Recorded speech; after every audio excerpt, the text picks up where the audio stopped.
Les amis, bonjour. Ça sent pas bon, les amis. Ça sent pas bon.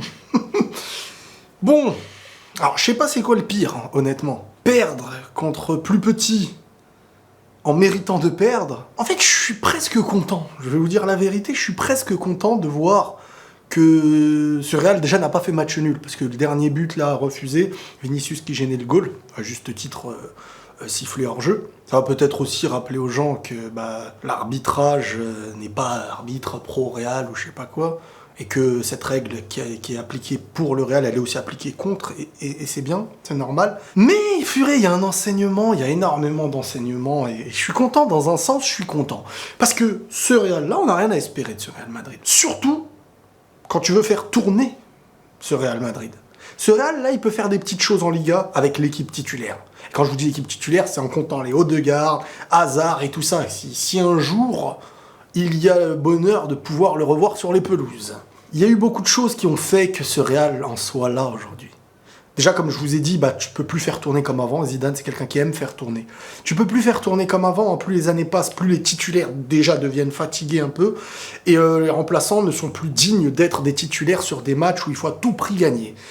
Militao se veut être quelqu'un qui ne sera pas la relève de qui que ce soit, j'ai l'impression, au Real.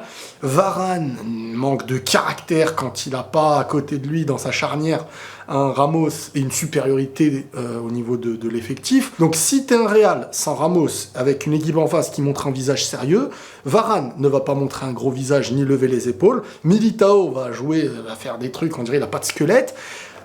Courtois, il va être là, lui, il va se battre comme d'habitude. Marcelo, parce que c'est quand tu fais tourner, tu mets Marcelo, tu enchaînes encore une statistique incroyable de défaites. Toutes les défaites de Liga, elles ont eu lieu quand Marcelo était titulaire l'année dernière. C'est fou, hein.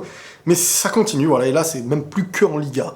C'est pas pour cracher sur le joueur qu'il a été, parce que, voilà, faut respecter celui qu'il a été. C'est simplement pour vous dire que Marcelo n'a plus rien à faire à son poste aujourd'hui. Il ne va pas apporter défensivement. Offensivement, oui, mais je préfère avoir un milieu gauche qui va apporter à son poste, à sa place. Alors oui, il y a des joueurs absents, mais tu peux rien faire. Marcelo, là, physiquement, il ne tient pas. Il n'a pas le physique, que ce soit au niveau du cardio ou du corps, à faire quelque chose défensivement. Il peut être là, dans une équipe où tu t'amuses contre des adversaires. Mais de toute manière, voilà, on a les preuves que ce Real Madrid... Et puis je vous le dis, hein. Je vous le dis et je vous l'ai dit. Et quand je dis je vous l'ai dit, il y a des gens qui viennent me dire « Oh, il se prend pour qui ?» truc. Arrêtez d'avoir des problèmes d'ego. Je dis pas que je suis voyant en truc. Il y a des choses où j'ai raison, des choses où j'ai tort. Mais le Real, je les connais. Ça, je vous le dirai tout le temps. Je vous ai dit que dans cette phase de groupe, l'Inter et le Real, je les vois pas tous les deux passer. Alors voilà, je sais pas, c'est quelque chose que je sens. Je peux me tromper, mais je sens pas que le Real et l'Inter vont passer ensemble. Peut-être que c'est le Real qui va passer à la casserole. Mais ce Real-là n'a pas de quoi, en dehors d'une équipe totalement titulaire, faire tourner et être supérieur aux autres. Ne serait-ce que contre le Shakhtar, qui menait 3-0 à la mi-temps. Ça aussi, il y a une réponse à beaucoup d'entre vous.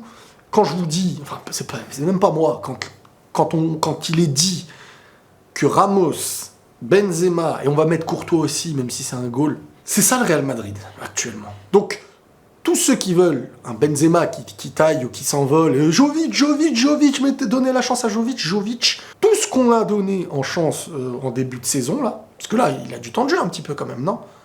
Il n'a rien fait de plus que l'année dernière, alors qu'on parlait pareil. On disait la même chose. Il ne fait rien au Real Madrid, il ne peut pas prouver pour l'instant, il n'a pas les épaules, il n'est pas à l'aise, il n'est pas en confiance, il n'est pas ce que vous voulez. Vinicius, il est là, il apporte. Le mec, 7 ans et demi, il doit tenir le Real Madrid, l'un des meilleurs clubs de l'histoire. C'est normal. Mais tout ça, on en est arrivé comment? L'après Ronaldo, on est là, non, on va gérer avec ce qu'on a. Et tu perds des joueurs encore, et derrière, Hazard, Jovic, donc t'investis presque, ou plus même, 200 millions, qui sont jetés à la poubelle pour l'instant. T'aurais pu avoir des joueurs... Alors j'étais content, hein, qu'Hazard signe, attention, je viens pas dire, mais là, quand tu regardes le présent, ça pour l'instant, ça nous donne tort. Et ça nous donne pas raison, et surtout quand tu te rends compte que t'aurais pu avoir des joueurs qui seraient dans l'effectif, habitués, en train de cavaler, et là, c'est qui? C'est les petits Vinicius. venu de nulle part, qui tient la baraque et ça joue que dans son aile quand il rentre en profondeur. Donc avant de chercher, je ne sais par quelle haine vous avez, de chercher, de dire Benzema, gna gna gna, Ramos, il commence à se faire vieux, je sais pas quoi, venez. Tout ce qui est autour et qui ne sert à rien, on prend ça en priorité. Quand ensuite on aura remplacé à ce qui ne sert à rien, on s'attaquera aux joueurs que vous n'aimez pas si on ramène mieux.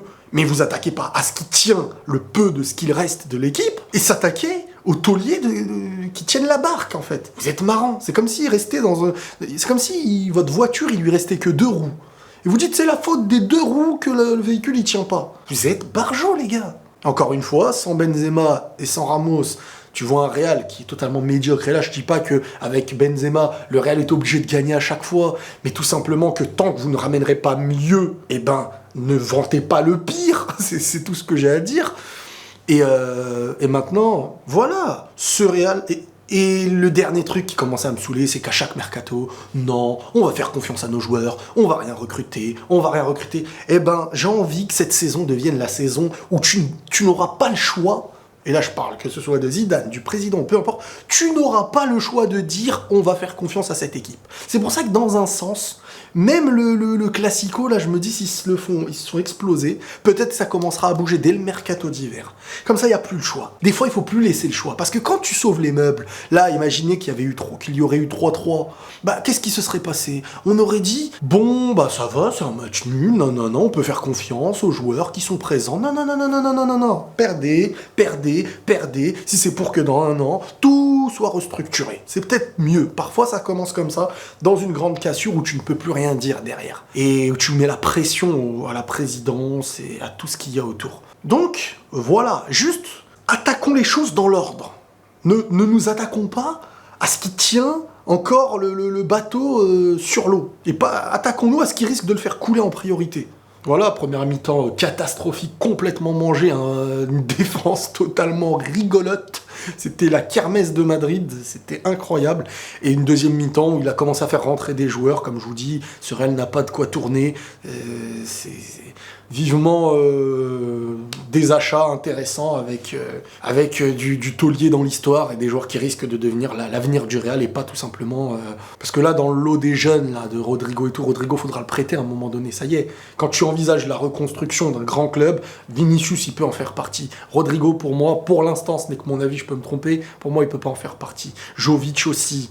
Et Hazard, s'il continue une année à se reblesser, tout ça, bah, il va falloir penser à autre chose. Il n'y a que le mercato là qui pourra faire la différence, parce que là, comme disait Mourinho, là, tu ne peux pas aller à la chasse avec ça. Là. Tu pars avec ce que tu as, mais tu peux pas faire quelque chose. Faut arrêter de rêver. Et puis, on va pas se mentir, l'année dernière, ça s'est joué à ça. Certes, c'était mérité parce que c'est un Real qui s'est battu jusqu'à la fin. On va pas cracher sur le bien qu'ils ont fait en fin de saison, même avec la Super Coupe et tout, il y avait une bonne période. Mais donc venez, parce qu'il y en a qui viennent te dire c'est du fake ce qui s'est passé. Non, c'est pas du fake. C'est juste que ça montrait ses limites. C'était toujours sur ça.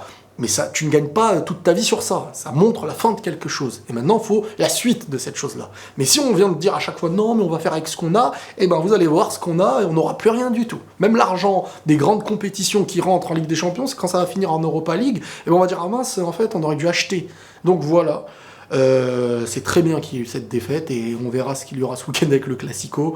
Là, il y a un Bayern Atlético qui a lieu. Donc je vous laisse, je vous dis prenez soin de vous les copains et la passion.